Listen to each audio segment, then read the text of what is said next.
Good evening. We're glad that you all braved the wet weather to be here this evening. It's an important evening, and it's my pleasure to welcome you. I'm Hal Higdon, Chancellor of Ozarks Technical Community College, and we're so glad to have you here for our 2019 High School Equivalency Graduation Ceremony. To all the family and friends here tonight, thank you for helping us celebrate this important event in the lives of our graduates. We are all so proud to recognize the success of our students, and we are today. Joining me on stage this evening is our featured speaker, Dr. Robert Griffith, who will introduce more completely in a few minutes. In addition, I'm pleased to welcome several honored guests to tonight's ceremony. Joining me on stage, we have a member of our Board of Trustees. From my left to right, we have Mr. John Gentry, and you will be hearing from him in just a moment. Our Board of Trustees do a great deal for the college and for all of our programs, and we appreciate their support of not only the college, but in particular this program. This is always my favorite graduation every year because you see people taking an important step, and we also want to remind you that each of you, by taking the step you do tonight, you have a 3-hour scholarship for the first 3 hours of your degree free from OTC.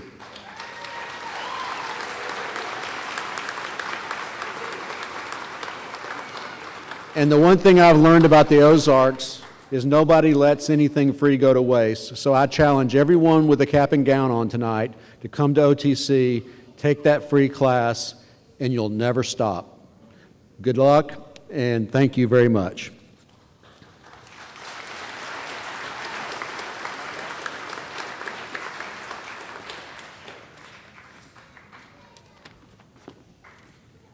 Good evening.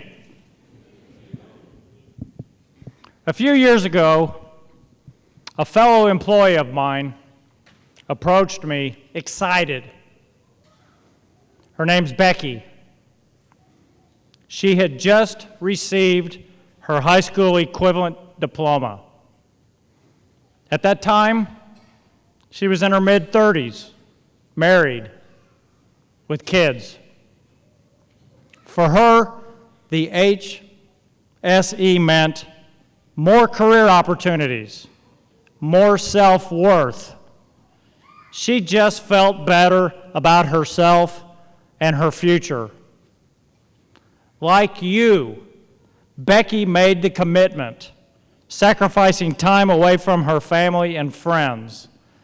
Like you, Becky was determined to accomplish her goals. On behalf of the OTC Board of Trustees, I want to congratulate you on your graduation. Today, you're taking the next step in your life toward a better career or continuing your education. The commitment you've made is to be admired, and we are proud of you. I know many of you have sacrificed time away from your family and friends, your job, and other commitments to accomplish your goal. You are an inspiration to all of us. I'd like to personally thank all the family members for supporting your graduate. And, yeah, go ahead. Yeah.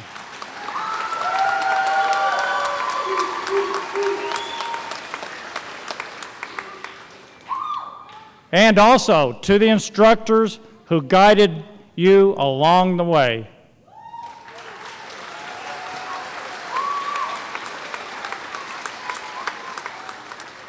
They were a critical part of making this possible. So from my heart, congratulations.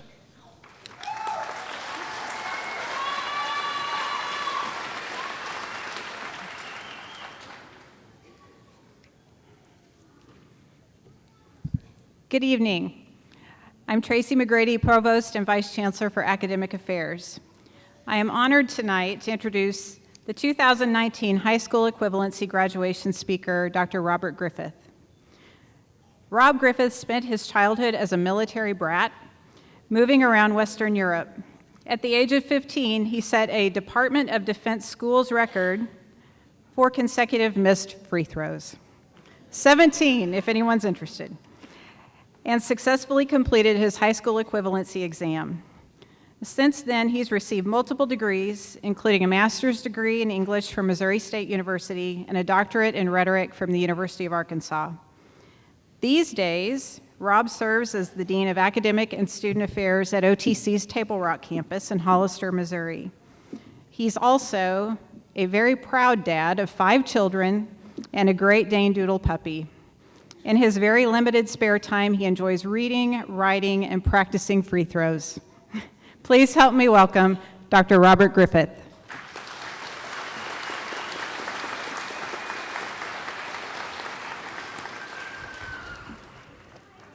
Thank you, Tracy, for that kind introduction. And thank you guys for letting me speak to you today. I'm honored. This is a big deal. Of all the OTC graduations, this one I think might be the staff favorite because it represents such a milestone for you. So the fact that I get to speak to you tonight means a big deal to me, and I'm excited to be here. I'm going to speak briefly, I hope. You can clap for that. All right. But I want to talk about why this is such a big deal, and in order to do so, I'm going to give you a little bit of history about me and then a little bit of a weird history lecture. So if you bear with me, I hope I can make some sense towards the end. I was born to a family of educators. My dad taught chemistry and math in high school, and my mom taught English and German, and they both quit. They quit partly because my dad went to med school and became a doctor, but they also quit because teaching in a rough inner-city high school somewhere in the Midwest was discouraging for them. It felt like there was no way to win. The kids were just sitting there staring at the wall.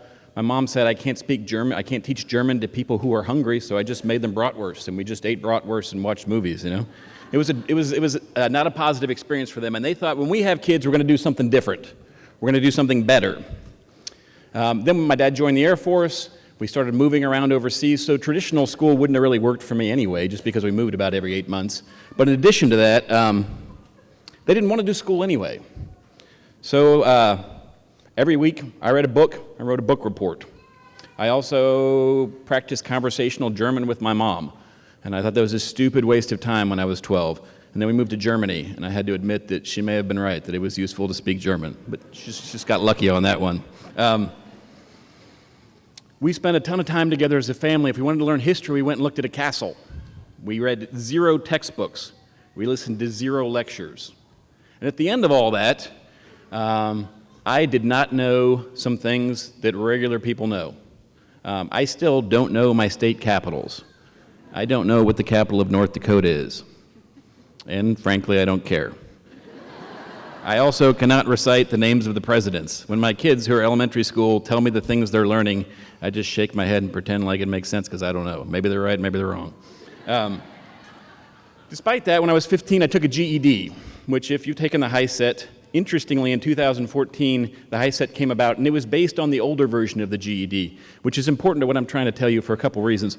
One is that they took the emphasis away from memorizing facts, and they placed the emphasis on your ability to think, your ability to read and think with language, your ability to do math and think with numbers, and they moved the emphasis of the test towards problem solving, which I think is really fascinating. So I went to college after my GED to study poetry, which, by the way, is a terrible idea. Don't do that. After about 3 years in college, I met a nice old professor. We're still friends, and he took me to the side, and he kind of put his arm around my shoulder, more like this because he was little, and he said, Rob, I just want you to know you're a good kid, but you can't make a living writing poetry. Better find something else to study so you can get a job. And I thought, well, okay, he's probably right. That makes sense. So I got a degree in advertising. I never worked in advertising. Instead, I was a butler for a while. I was a baker. I managed a donut shop for a while, which was an awful job, by the way. It turns out if you work all night long making donuts, you smell like yeast all the time, which is unpleasant. And after about a year of staying up all night making donuts, I thought, this isn't going to work for me. I have to do something else. So I went back to college, and I went to Missouri State to get a master's degree, and I thought, let's do poetry. I'm good at that. So I spent about 2 years doing that, along the way I met a kindly older professor who took me to the side and he put his arm around my shoulder and he said, Rob, you seem like a good kid, but I want you to know you can't make a living writing poetry. And I said, yeah, I know. And he goes, no, you don't get it, Rob. You, Rob, cannot make a living writing poetry. Ouch.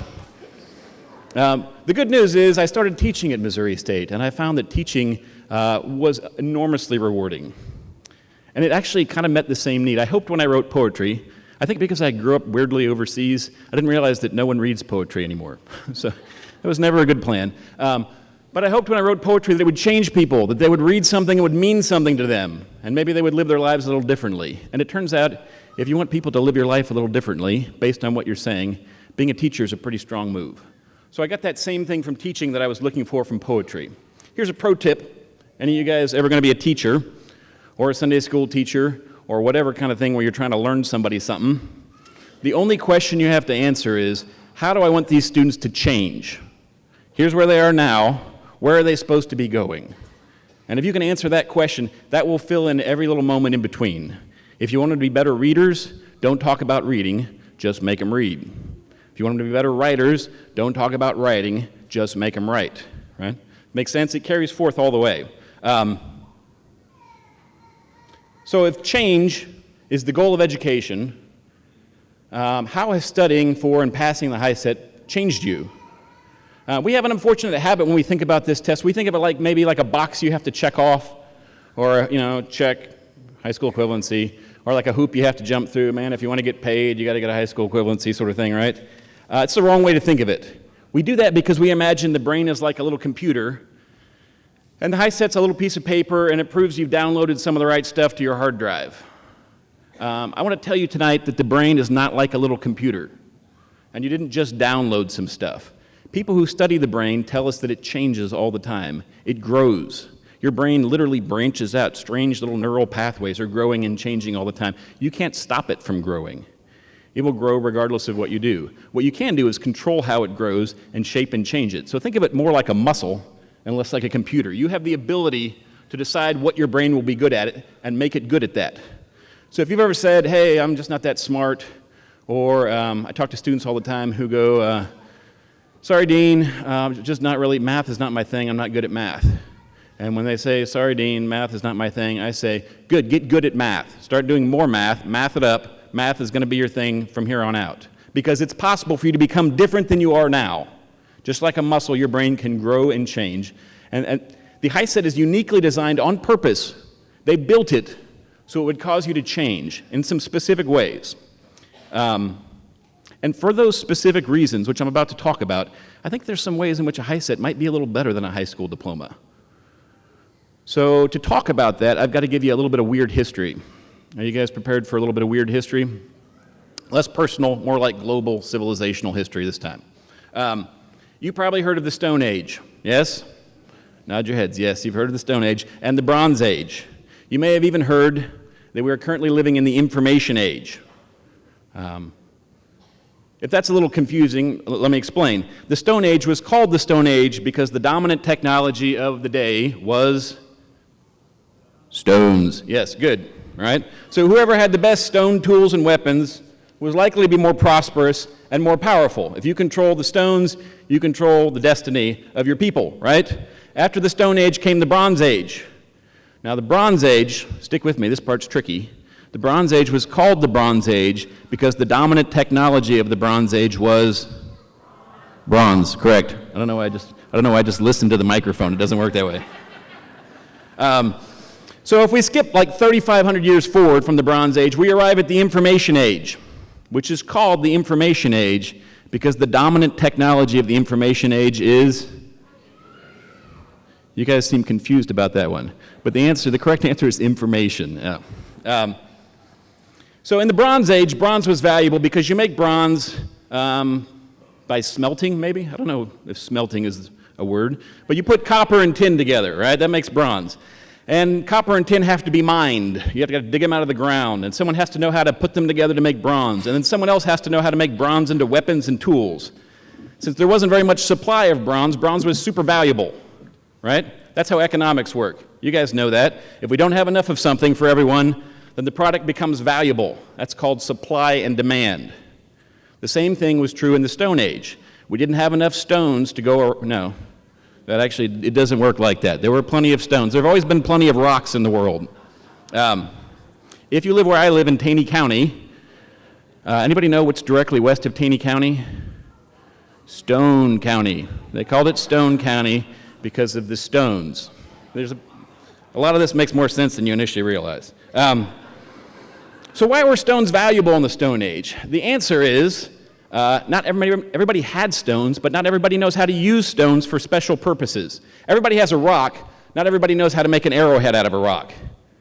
Right? Not everybody knows how to make a mortar and pestle out of a rock to grind grain. You with me? So it's not so much about the raw material, it's about knowing what to do with it. Bronze, inherently valuable because it's hard to make. Stones, inherently worthless, but valuable if you know what to do with them. So here's my question. We're currently living in the information age. Is the information age more like the Bronze Age or the Stone Age? Before you answer that, time out. How many of you have a smartphone on you right now? Raise your hand. Raise your hand if you have a smartphone. Since some people aren't raising their hands, I assume they're just hating me and wish I'll go away. All of you have smartphones. We know that this to be a fact that like 98% of you have smartphones right now. The power of your smartphone is almost unbelievable. It's crazy. Have you heard that your phone is literally millions of times faster than the supercomputers that NASA used to fly to the moon? Right? You've seen these movies with people with big tape reels and rooms and it's all air conditioned, there's miles of machines. Your phone is way, not even in the same ballpark, better than those computers. And in terms of access to information, you have the combined knowledge of the world in your pocket. It's crazy, right? I spent 14 years in college, which I don't super recommend to you. I like college, but not 14 years, right? And I studied all kinds of things. I studied linguistics, logic, I studied literature, all that stuff. Everything I know about all of that, everything I know about the world of English studies, you can Google in about 5 seconds, right? Your phone, like, evens the playing field in weird ways. Which means that in the information age, information is almost without any value. All of it is free to everyone, everywhere. We have an infinite supply. Remember supply and demand? If you have an infinite supply of information, it's worth almost nothing.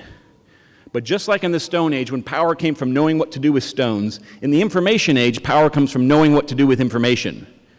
If you live in the Ozarks and have a smartphone in your pocket, or you have access to one, or you have a computer with an internet connection, you already have too many stones and too much information. You have everything you need. But power, the power to get a job, the power to change the destiny of your family, the power to look anybody in the eye and know that you're equal, comes from knowing what to do with that information. That's why, and this is interesting, if you think about the preparation you did for the high set and the kinds of questions they had, they always gave you the information you needed, right? Because they know that throughout your life you will have access to all the information you need. What they were actually testing was never memorization. They never asked you about the state capitals or the order of the presidents, right? All the things you memorized in 5th grade turned out to be useless, right?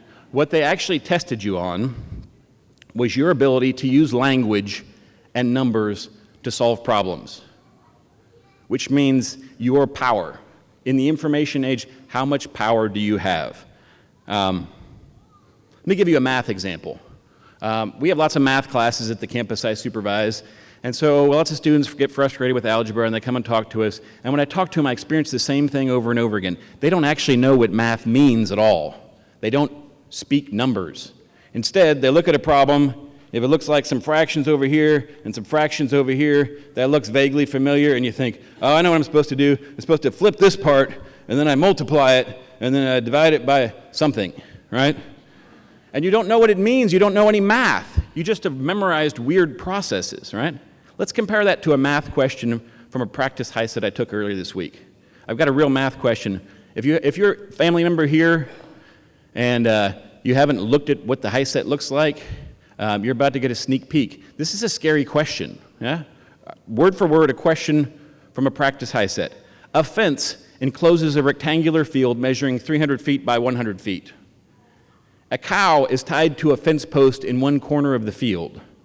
If the rope is 50 feet long, which of the following represents the grazing area of the cow inside the fence in square feet? That's super tricky, right? In other words, can you translate real life into math? Do you speak numbers? The answer, if you're wondering, is pi times 50 divided by 4. Because pi times the radius squared, half of the circle, the rope is 50, right? Half of the circle. So the radius squared is 50 times pi. Divide the whole thing by 4. How can we divide it by 4? Because you're stuck in the corner. You only have a little corner of this rectangle. If you had a whole circle, that would be pi times 50. That's a hard dang question. Yeah? If we're being honest, I missed the question on the practice high set. It's a super hard question. You can't just rattle off an answer, or like, if you don't know, the right answer is probably C, right? If you don't know, you're in big trouble. That's the answer to whether, yeah. You have to understand what the numbers mean and understand what the problem is asking you. You have to be able to solve problems with numbers, which is to say, you have the information, can you make the information work for you? All right, time out. If you're still thinking about cows and ropes and square foot of grass, stop. All right, it's over, you missed it, move on. Back to the speech. That's not the point. The point is, in the information age, information is useless unless you know what to do with it. And the HiSET is a test that was specifically designed by experts to assess your ability to use information to solve problems. If you pass that dang thing, it's amazing. It's a very, very hard test, yeah? Congratulate yourselves.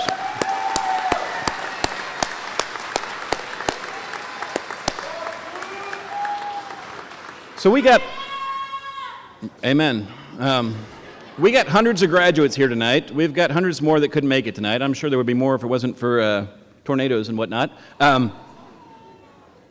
Each of you has a story you're in the middle of. You heard my weird story and how high school equivalency helped me out in between, right? And I know each of you has your own weird story. But sometimes in the middle of a weird story, when you accomplish something huge, when you pass a milestone, it's worth celebrating. It's worth making a big dang deal about that, yeah? Those people who didn't come tonight, I know some of them had life commitments. Someone's probably having a baby somewhere tonight, and that's more important than, you know, the HiSET. People who chose not to come because they didn't think it was a big dang deal are wrong. This is a big dang deal. It's a milestone in the middle of your journey, and the milestone says, hey, I'm just as smart, I'm just as good as anybody else. And in an age where power comes to people who can solve questions, who can fix problems using language and numbers, you are a person who can do that. So I absolutely celebrate you. Thank you so much for letting me speak to you. I'm very grateful, and I'm so excited for you. Thank you.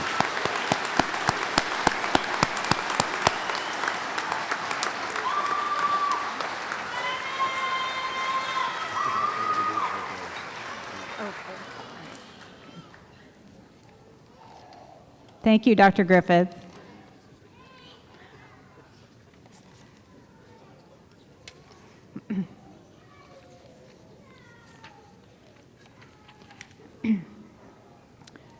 Ozarks Technical Community College has over 900 students in our adult education and literacy program. And this year, we have had over 170 students successfully complete all 5 parts of the high school equivalency exam. Those 5 parts include exams over reading, writing, mathematics, science, and social science. Would the graduating class of 2019 please stand and make your way to the stage to be recognized and receive your certificates?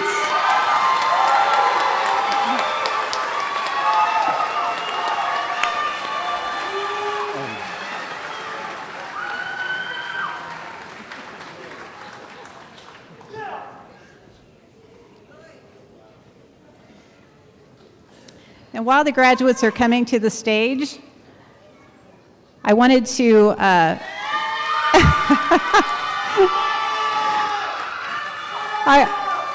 I wanted to also welcome, we have a very, very special guest here with us this evening, Assistant Commissioner of the Department of Elementary and Secondary Education, Mr. Tim Gaines is here this evening.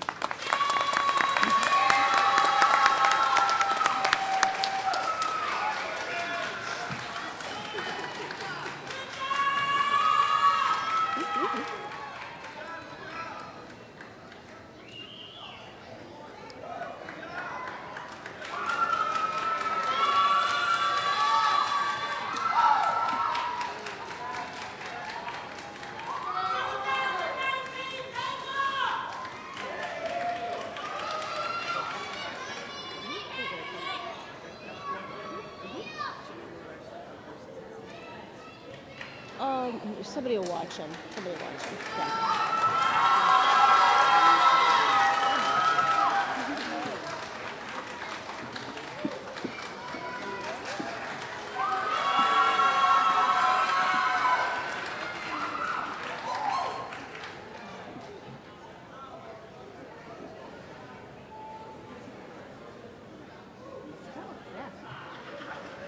Stacy McGilly.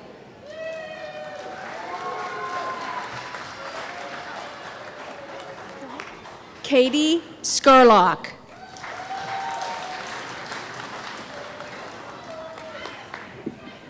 Athena Vendible.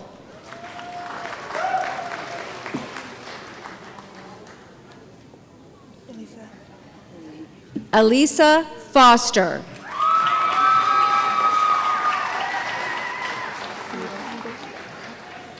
Sarah Pingle. Elena Bailey. Elena Bailey.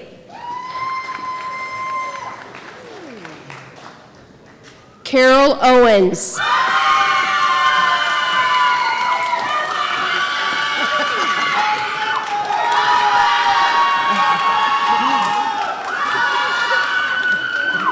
Connie Stewart.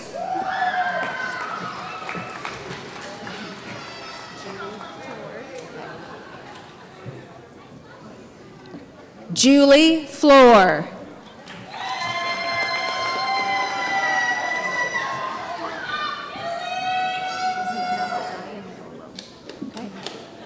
Sarah Iandolo.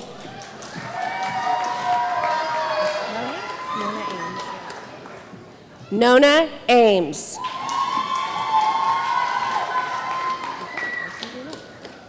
Samantha Peters.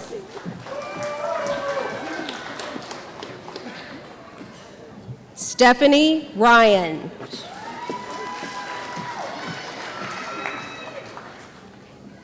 Grant Norden.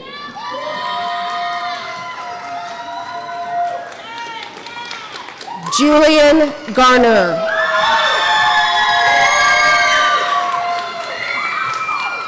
Angela Moore.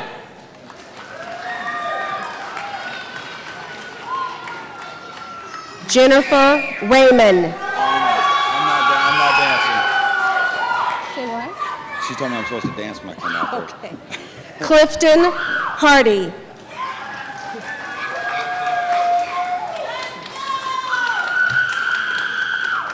Preston Londo Jackson.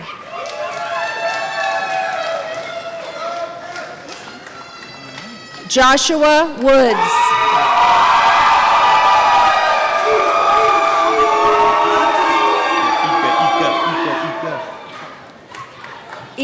Ika Santos.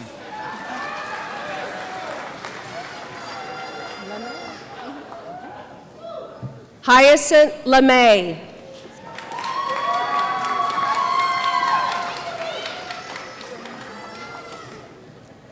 Brennan Freeman.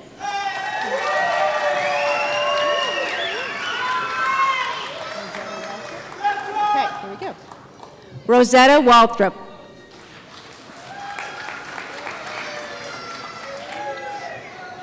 Daniel Ferguson. Grant Smith.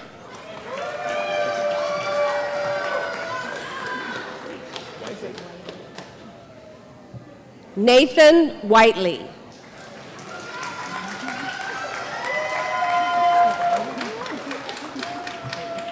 Michaela Daly.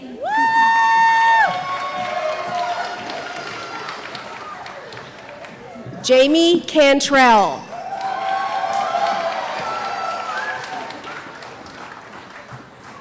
Rebecca Lawrence.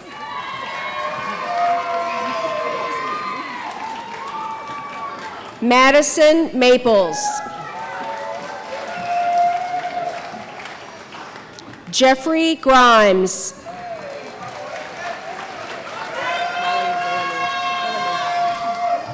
Molly Villamy.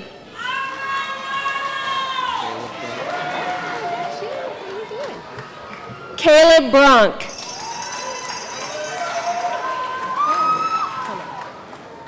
Joshua Cologne.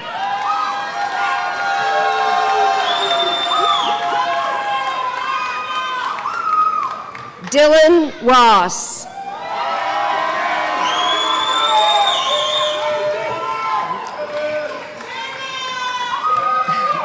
Joseph East.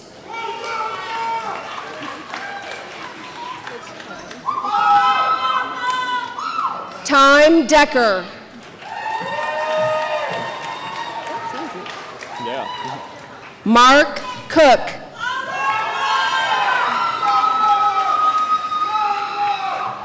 Benjamin Jones.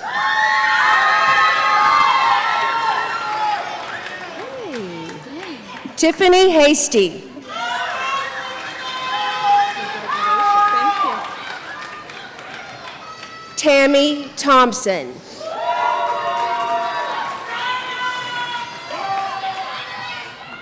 Jesse Hernandez.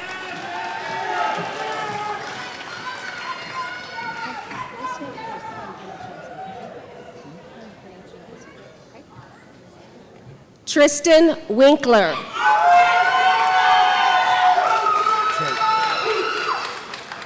Michael Choate.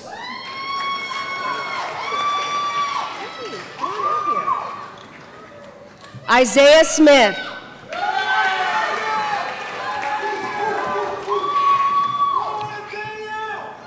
Dylan Hunter.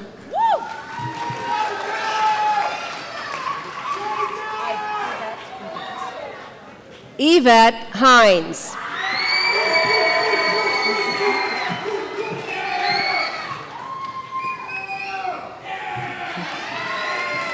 Natalie Peak.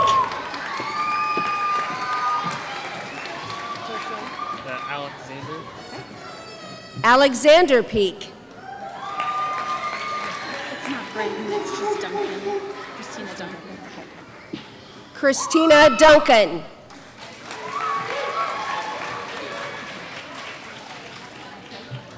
Lily Clifford.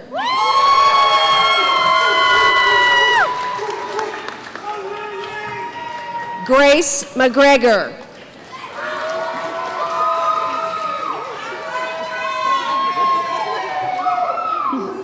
Melissa Harrell.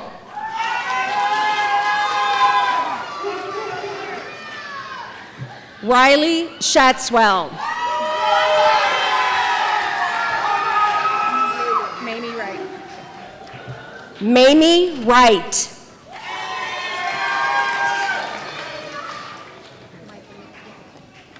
Micah McGinnis.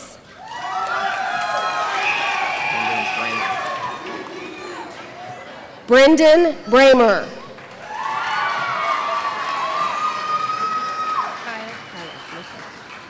Kaya Goodman.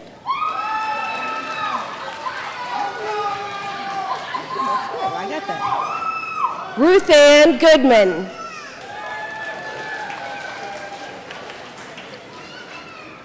Valerie Ott.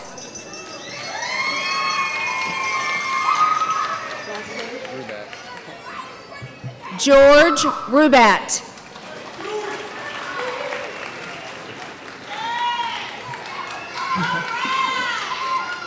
Carrie Cook. Oh, that's it. That's it.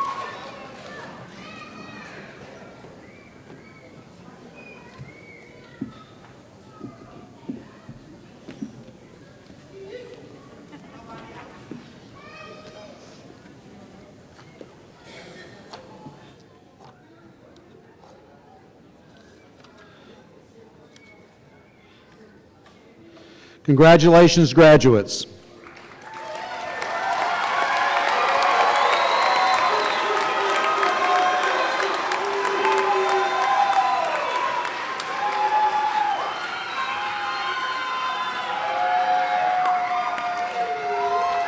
Tonight is the time to celebrate with your friends and family. But I want you to start making plans to continue education tomorrow. As I mentioned earlier, each of your diploma covers has your 3-hour scholarship inside. I encourage you to use it and to use it soon. This is an opportunity that not every college does. It's something that is unique to OTC, and it's because we value what you've done. Dr. Griffith did a great job of talking about the value of the test you took. And I can tell you, as someone who went to high school and got a high school diploma, I don't want to take the test you took because I don't think I could pass it. Graduates, please stand and move your tassel from the right to left to signify this great accomplishment.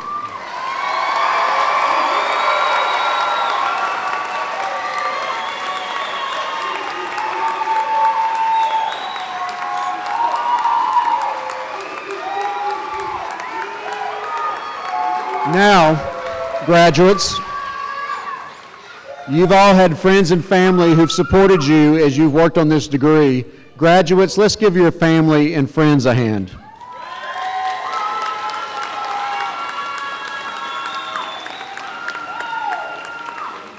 Because the recessional is an important part of the ceremony honoring our graduates, I ask the audience to please remain in place until the graduates have exited.